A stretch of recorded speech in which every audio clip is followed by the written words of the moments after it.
In the Victorian age, where physical contact was often reserved for marriage and formal engagements, the love letter became the primary means of expressing affection. These letters were not hastily written, they were carefully composed, each word weighed with meaning. Lovers would sit by their windows, quill in hand, contemplating their feelings in silence before putting them onto paper. The letters often contained poetic expressions of longing, a deep yearning that could not be spoken aloud. One could imagine the quiet anticipation as the pen moved across the parchment, forming words that would later be sealed in an envelope, waiting for the right moment to be delivered. A simple letter could carry the weight of 1,000 emotions. Each phrase was carefully crafted, each sentiment wrapped in layers of formality and affection. The letters were often not just about the declaration of love, but about crafting an identity. The writer's words spoke of honor, restraint, and devotion. These were not the fiery, passionate declarations we might think of today, but tender, restrained, and deeply respectful affections, feelings shared only through the written word. While letters served as the bridge between hearts separated by social constraints, sometimes a quiet meeting was the only way for lovers to truly connect. These secret meetings, often arranged in hushed tones, took place in the stillness of twilight. It was a time when the world outside grew quieter and the streets became less crowded. In the gardens of large estates or the corners of dimly lit parks, lovers would meet in secret, discreet but deeply affectionate exchanges away from the scrutiny of society. In these brief moments, they would share what could not be said aloud in the bright, bustling light of day. A soft kiss on the cheek, the gentle clasping of hands, gestures that were meaningful in their simplicity. These quiet encounters were often the only times they could truly express the depth of their feelings.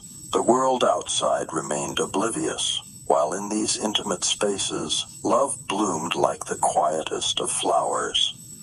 In the grand halls of Victorian society, love and desire were often masked behind layers of formality. Among the upper classes, romance was not simply about passionate attraction. It was about duty, social standing, and respectability. Courtships were formalized, carefully structured, and heavily supervised. Yet, even within this decorum, subtle intimacies existed. The ballroom, with its flickering chandeliers and soft music, was often the setting for these quiet desires.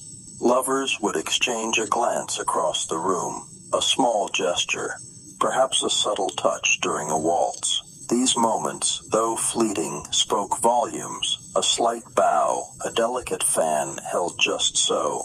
These were the expressions of affection in a society bound by duty. In these spaces, desire was not loud or boisterous. It was gentle, respectful, and slow. It was found in the softness of a woman's fan, in the lingering touch of a gentleman's hand on the small of her back.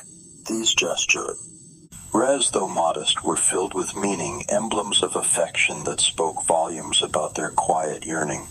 However, not all love stories in the Victorian era were as tranquil as the waltzes in the ballroom or the letters exchanged in secret. Some love was quiet, not because it was shy, but because it was forbidden. Love between people of different social classes, love between a married person and someone else, or love that simply could not be expressed publicly. These love stories often ended in silent suffering. Behind closed doors, some lovers hid their feelings behind the walls of society's expectations. They knew that their love could never truly flourish under the harsh gaze of public opinion. In the privacy of their homes, they would express their devotion in small, subtle ways, gestures that seemed innocent to others but carried deep emotional weight for them.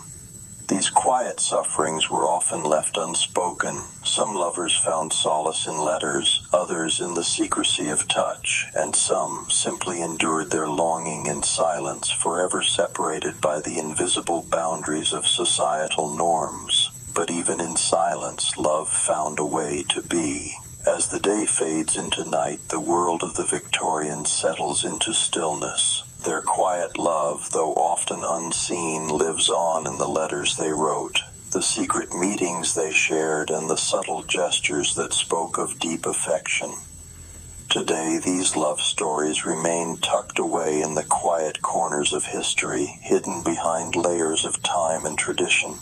But perhaps it is in this quietness that their true beauty lies. Love, soft and tender, bound by the constraints of an age but still enduring, still lasting.